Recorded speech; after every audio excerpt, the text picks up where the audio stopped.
14 नवंबर से शुरू होने वाला है, यानी कि बहुत कम टाइम है आपके पास तैयारी करने के लिए। तो शुरू करते हैं वीडियो को बिना किसी देरी के। पहला क्वेश्चन है, भीतरगांव का ईंटों वाला मंदिर किस राज्य में स्थित है? देखो ये क्वेश्चन बहुत इंपॉर्टेंट है। अब से पहले भी दिल्ली पुलिस में पूछा जा चुका है कि भीतरगांव का मंदिर कहाँ पर स्थित है। तो भीतरगांव का जो मंदिर है वो आपका उत्तर प्रदेश में स्थित है। अब उत्तर प्रदेश की क्या क्या बातें हैं जो आपको याद रखनी पड़ेगी? मुख्यमंत्री का नाम याद रख लीजिए, योगी आदित्यनाथ है, ठीक है। इसके अलावा राज्यपाल का नाम याद रख लीजिए, आनंदीबेन पटेल है, ठीक है, ये भी आपको याद रखना पड़ेगा।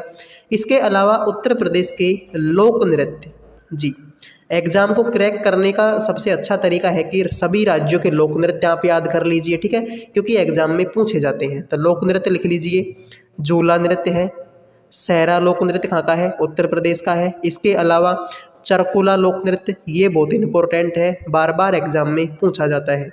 इसके अलावा ख्याल, ये भी कहाँ का है? उत्तर प्रदेश का है। नौटंकी, ठीक है, नौटंकी, रामलीला, रासलीला, ये भी उत्तर प्रदेश के हैं। इसके अलावा दादरा, ये भी उत्तर प्रदेश का है। और एक इनमें से भी सबसे इम्पोर्टेंट कजरी, कजरी भी कहाँ का है? उत्तर प्रदेश का है, ठीक है। तो ये सारे के सारे लोक नृत्य उत्तर प्रदेश को लेकर आपको याद रखने हैं। झूला, सहरा, चरकुला, ख्याल, नौटंकी, दादरा और कजरी, ठीक है। तो आई होप कि पहला क्वेश्चन आपने नोट कर लिया होगा। अब बढ़ते हैं अगले क्वेश्चन पर। अगला क्वेश्चन भी कुछ इसी तरीके से इम्पोर्टेंट है कि डेबिट कार्ड और क्रेडिट कार्ड में क्या अंतर होता है? डेबिट कार्ड में और क्रेडिट कार्ड में क्या अंतर होता है? तो डेबिट कार्ड से सीधे बैंक खाते से पैसे निकाले जा सकते हैं, बिल्कुल। डेबिट कार्ड क्या होता है कि सीधे बैंक खाते से जो है पैसे निकाले जा सकते हैं, जबकि क्रेडिट कार्ड में एक निश्चित सीमा तक ऋण लिया जा सकता है। ये तो बहुत आसान क्वेश्चन है, शायद आपको भी पता होगा डेबिट कार्ड और क्रेडिट कार्ड में क्या होता है, ठीक है।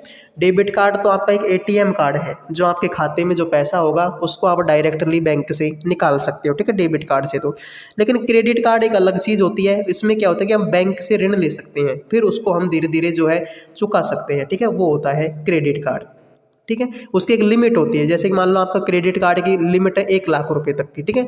तो आप बैंक मतलब किसी भी स्टोर से या बैंक से वहाँ से 1 लाख रुपए का सामान खरीद सकते हो, फिर धीरे धीरे उसको जमा करवा सकते हो, तो आपकी लिमिट जो है कम होती जाएगी। जैसे मान लो 1 लाख रुपए का सामान लिया, 10,000 रुपये की किस्त आपने दे दी, तो अब वो आप वापस से 10,000 का सामान ले सकते हो, ठीक है, लिमिट हो तो अगर। पूर्व पश्चिम गलियारा जो स्वर्णिम चतुर्भुज महाराजमार्ग का एक हिस्सा है, भारत के निम्नलिखित किन दो शहरों को जोड़ता है? बात किसकी हो रही है यहाँ पर? पूर्व पश्चिम गलियारा की। तो पूर्व पश्चिम गलियारा सिलचर को किससे जोड़ता है? पोरबंदर से। सिलचर कहाँ पर है सर? सिलचर तो है असम में। पोरबंदर कहाँ पर है सर? पोरबंदर है गुजरात में। लेकिन आपसे पूछ ले कि उत्तर दक्षिण गलियारा किसको जोड़ता है? तो उत्तर दक्षिण गलियारा किसको जोड़ता है? श्रीनगर को किससे जोड़ता है? कन्याकुमारी से जोड़ता है, ठीक है। ये आप इम्पोर्टेंट है, लिख लीजिए, ठीक है। तो सिलचर और पोरबंदर को कौन जोड़ता है? असम से गुजरात, ठीक है। यानी कि सिलचर और पोरबंदर को पूर्व पश्चिम गलियारा जोड़ता है। निम्नलिखित में से किस आंदोलन की शुरुआत बंगाल में हुई थी? बिल्कुल, देखो, आर्य समाज की स्थापना किसने की? दयानंद सरस्वती ने की। दयानंद सरस्वती ने की।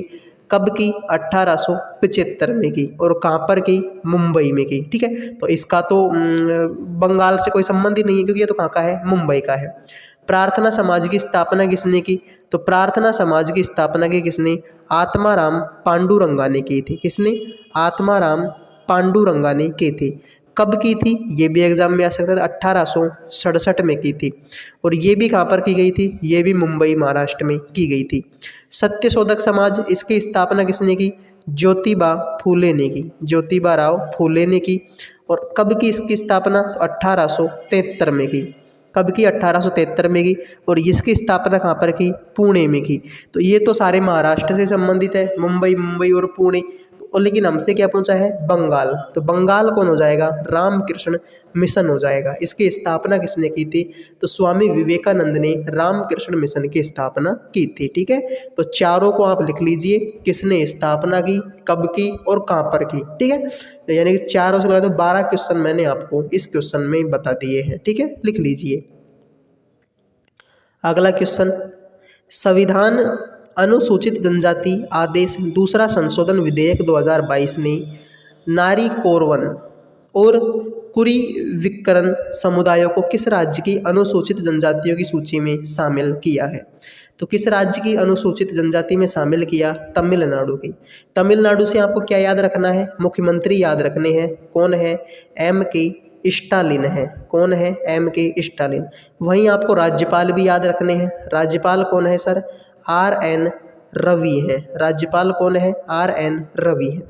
तमिलनाडु के लोक नृत्य भी आपको याद रखने पड़ेंगे, ठीक है। तो एग्जाम में आते हैं तो लिख लीजिए, बम्बर लोक नृत्य का क्या है? तमिलनाडु का, ठीक है। देवरा अट्टम, देवरा अट्टम ये लोक नृत्य भी कहाँ का है? तमिलनाडु का है। सिलंबू ये भी कहाँ का है? तमिलनाडु का है, ठीक है। इसके अलावा चक्कई अट्टम, चैकई अट्टम, ठीक है, ये भी कहाँ का है? तो ये भी आपके तमिलनाडु का है, ठीक है। बम्बर, देवराट्टम, सिलंबू, चक्कई अट्टम ये सारे के सारे लोक नृत्य कहाँ के हैं? तमिलनाडु के हैं। भरतनाट्यम यहाँ का क्या है? शास्त्रीय नृत्य है। इस चीज़ को भी आप याद रख लीजिए। निम्नलिखित संगीतकारों के किस समूह को भारत रत्न से सम्मानित किया गया है मई 2023 तक? ठीक है, तो भारत रत्न से सम्मानित इनमें से किस किस को किया है? पंडित रविशंकर को भारत रत्न मिल चुका है और भीमसेन जोशी को भी भारत रत्न मिल चुका है। भीमसेन जोशी को भारत रत्न मिला था 2008 में, वहीं पंडित रविशंकर को भारत रत्न मिला था 1998 में, ठीक है। दोनों आपको याद रखने हैं। पंडित रविशंकर क्या बजाते थे? सितार बजाते थे। और भीमसेन जोशी क्या थे? एक गायक कलाकार थे, ठीक है। तो पंडित रविशंकर को मिला था 1998 में और भीमसेन जोशी को मिला था 2008 में, ठीक है, लिख लीजिए। अगला क्वेश्चन है, निम्नलिखित में से कौन सा शब्द तैराकी यानी कि स्विमिंग के खेल से संबंधित नहीं है? तो पेनल्टी कॉर्नर का संबंध स्विमिंग से नहीं है, इसका संबंध किससे है? हॉकी से है। पेनल्टी कॉर्नर का संबंध किस खेल से है? हॉकी से है, लिख लीजिए। अगला क्वेश्चन, यक्षगान एक लोक नृत्य है जो किस राज्य से संबंधित है?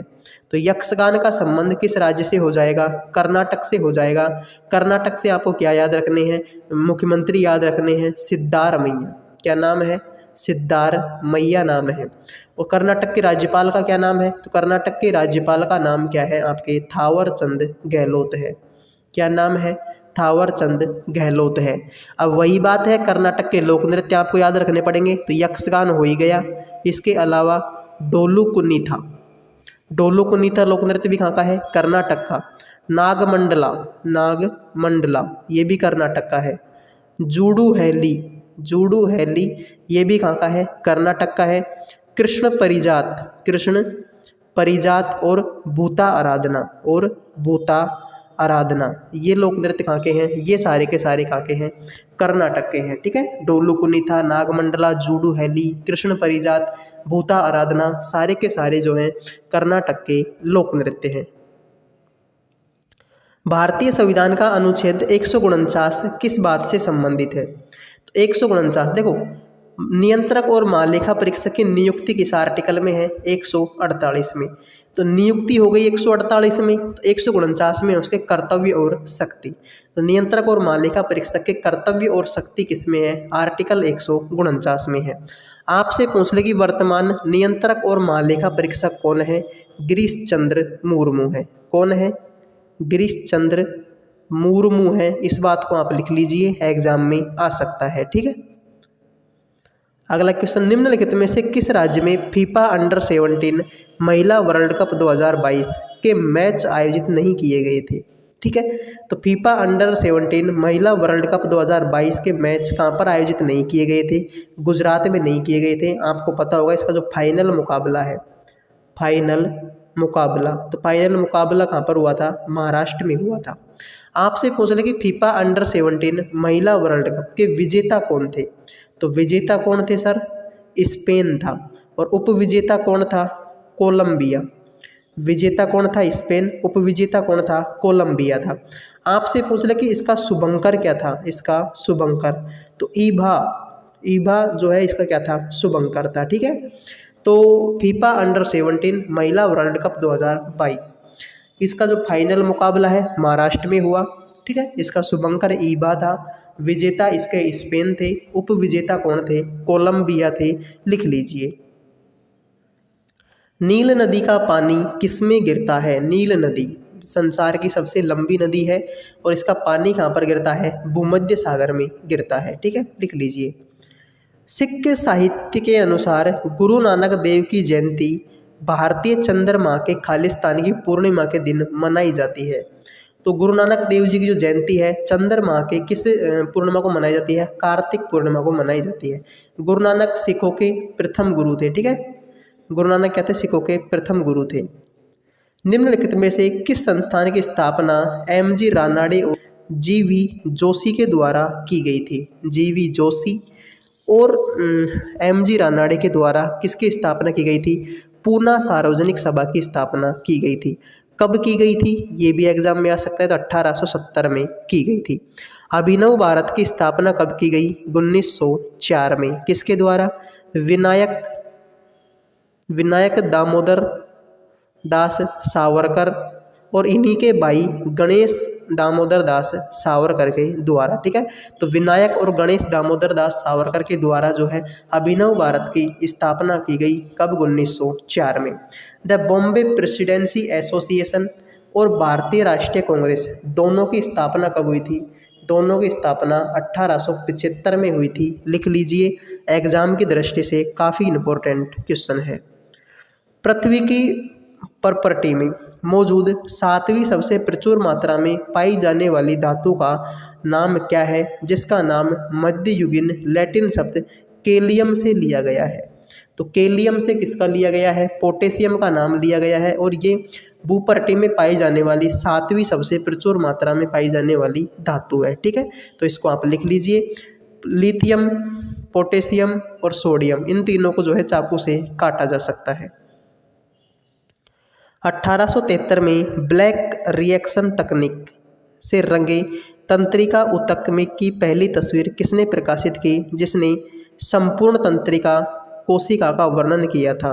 तो कैमिलो गोल्गी, ठीक है। अक्टूबर 2022 में विराट कोहली T20 क्रिकेट इतिहास में कितने रन पूरे करने वाले पहले भारतीय बने थे?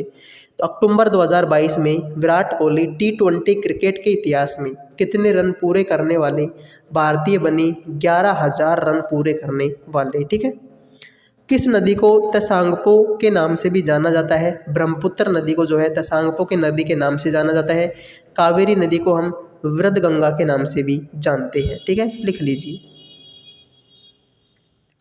कमलेश्वर के निम्नलिखित में से किस उपन्यास को 2003 में साहित्य अकादमी पुरस्कार से सम्मानित किया गया था?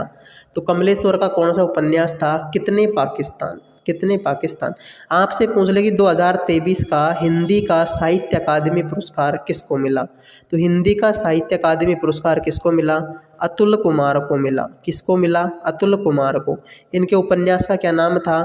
चांदपुर की चंदा। क्या नाम था? चांदपुर की चंदा इनके उपन्यास का नाम था, ठीक है, लिख लीजिए। 19वां क्वेश्चन है, मंदारिन भारत के किस पड़ोसी देश की आधिकारिक भाषा है? तो मंदारिन किस पड़ोसी देश की आधिकारिक भाषा है? चीन की। भूटान की आधिकारिक भाषा का क्या नाम है? तो भूटान की आधिकारिक भाषा का नाम है जोंगखा, जोखेगा, ठीक है, जोखा। अफगानिस्तान की आधिकारिक भाषा दारी एंड पश्तो, दारी और पश्तो, ये किसकी आधिकारिक भाषा है? अफगानिस्तान की। श्रीलंका की आधिकारिक भाषा क्या है? सिंहली है, ठीक है, सिंहली। तो श्रीलंका की सिंहली, अफगानिस्तान की दारी और पश्तो, भूटान की जोखका, चीन की क्या है? मंदारिन है, लिख लीजिए, ठीक है। एक सेकंड।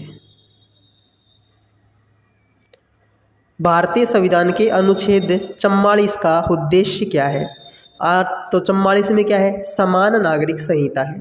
कलात्मक या ऐतिहासिक रुचि के प्रत्येक स्मारक या स्थान की सुरक्षा करना, ये किस में लिखा हुआ है? आर्टिकल नंबर 49 में।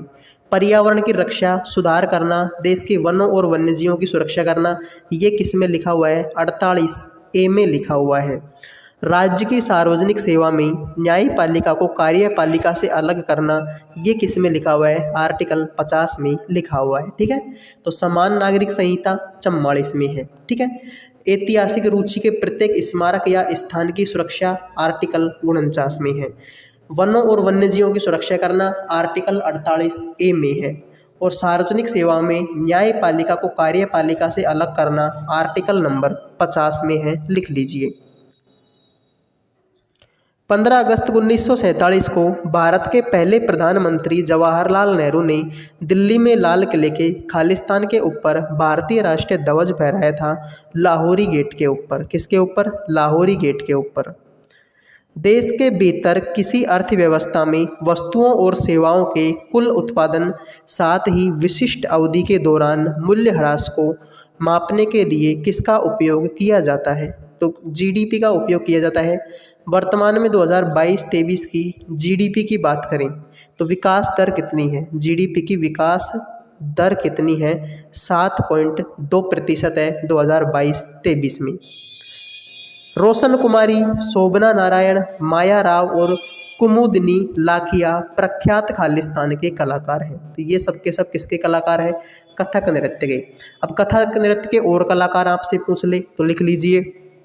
रोशन कुमारी हो गया, शोभना नारायण हो गया, माया राव हो गया, कुमुदी लाखिया हो गए। 4 तो ये हो गई। इसके अलावा लच्छू महाराज, बिरजू महाराज, बिंदादिन महाराज, इसके अलावा लच्छू, बिरजू, बिंदादिन, अच्छन महाराज, ठीक है, अच्छन महाराज, शोभना नारायण, सबका संबंध किससे है? कथक नृत्य से है। और ये उत्तर भारत का यानी कि उत्तर प्रदेश का क्लासिकल डांस है। निम्नलिखित में से cracking the code my journey in Bollywood, cracking the code my journey in Bollywood पुस्तक के सह लेखकों में से एक कौन है? आयुष्मान खुराना है। ठीक है, cracking the code to journey Bollywood. ठीक है। रानी मछैया एक खालिस्तान लोक नर्तकी है जिन्हें 2023 में पद्म श्री से सम्मानित किया गया था। तो देखो, रानी मछैया का संबंध किससे है? उत्तम आर्ट से है। उत्तम आर्ट ये कहाँ का लोक नृत्य है? तो ये आपके है उमत्त आर्ट। ठीक है, उमत्त आर्ट। तो ये कहाँ का है? कुर्ग कर्नाटक का। कहाँ का है? कुर्ग कर्नाटक का लोक नृत्य है। लंबाड़ी कहाँ का है? तो लंबाड़ी है तेलंगाना और आंध्र प्रदेश का। ढीमसा लोक नृत्य कहाँ का है? तो ढीमसा है आंध्र प्रदेश का। और गुस्साडी लोक नृत्य जो है ये भी आपके कहाँ का है? तेलंगाना और आंध्र प्रदेश का। ठीक है, तो लंबाड़ी लोक नृत्य तेलंगाना आंध्र प्रदेश, उम्मत आर्ट कुर्ग कर्नाटक का है, ढीमसा आंध्र प्रदेश का है और गुस्साडी तेलंगाना और आंध्र प्रदेश का लोक नृत्य है। तो ये कुछ क्वेश्चन थे, 25 क्वेश्चन है। एक्स्ट्रा फैक्ट के साथ अगर मैं जोड़ा जाए तो लगभग 100 क्वेश्चन मैंने आपको करवा दिए हैं। ठीक है, 100 नहीं तो 75-80 क्वेश्चन मैंने आपको करवा दिए हैं। मिलते हैं नेक्स्ट वीडियो में, तब तक के लिए जय हिंद, जय भारत।